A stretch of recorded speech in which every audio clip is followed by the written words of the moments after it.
জিলহজ মাসের প্রথম 10 দিন আমরা বেশি বেশি তাসবিহ পাঠ করব, তাহমিদ পাঠ করব, তাহলিল পাঠ করব, তাকবীর পাঠ করব।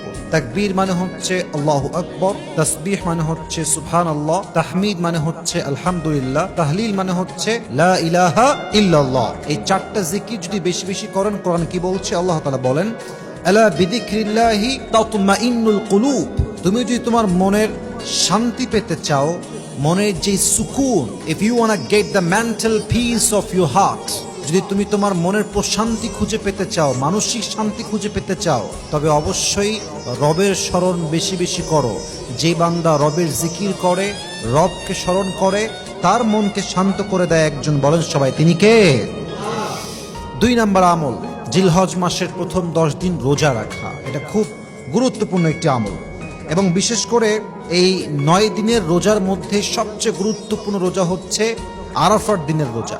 এবং এই রোজাটা এত বেশি গুরুত্বপূর্ণ যে এই দিনে যেই বান্দা রোজা রাখে, আল্লাহ তার অতীতের এবং আগামীর 1 বছরের সব গুনাহ মাফ করে দেয়। সুবহানাল্লাহ পড়ুন সবাই।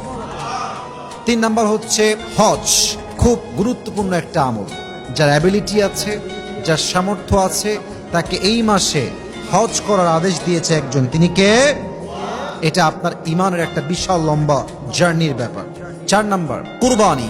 তবে কোরবানির ক্ষেত্রে মাথায় রাখতে হবে, কোরবানি এমন একটা আমল যে আমলের ক্ষেত্রে অনেকে নিয়ত করে গোস্ত খাবো, আরামে সবসময় গোস্তের মধ্যে ডুবে থাকবো, ব্যাপারটা কিন্তু এরকম নয়। কত বড় গরু কুরবানি দিলেন, দ্যাটস নট অ্যাকসেপ্টেড। কত টাকার কুরবানি হলো, দ্যাটস নট অ্যাকসেপ্টেড।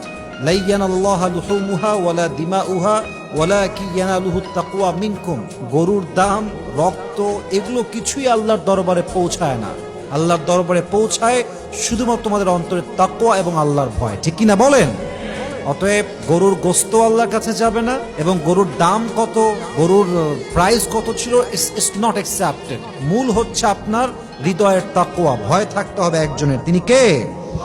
4 নম্বর আমল হচ্ছে কোরবানি করা। 5 নাম্বার সাপ্লিকেশন, বেশি বেশি দোয়া করা। জিলহজ মাসের প্রথম 10 দিন এতটা ফজিলতপূর্ণ একটা দিন, এমন একটা গুরুত্বপূর্ণ সময়, এই সময় বান্দা দোয়া করতে দেরি হয়, বান্দার দোয়া আল্লাহ কবুল করতে দেরি হয় না। সুবহানাল্লাহ পড়বেন না সবাই? আফজালুদ দোয়া, এই আরাফার দিনে যে দোয়াটা করা হয় এটা সর্বোত্তম দোয়া, এবং এই দোয়াটা করার সঙ্গে সঙ্গে বান্দার দোয়া আল্লাহ কবুল করে নেন। সুবহানাল্লাহ পড়েন সবাই।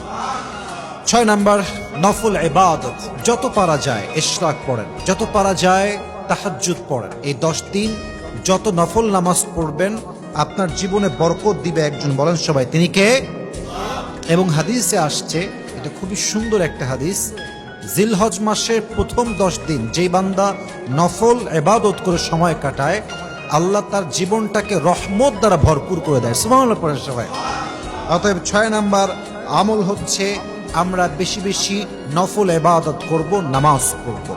7 number, and that is the last one, final one, অবশ্যই জিলহজ মাসের প্রথম 10 দিন আমরা সবাই বেশি বেশি কোরআন তেলাওয়াত করব।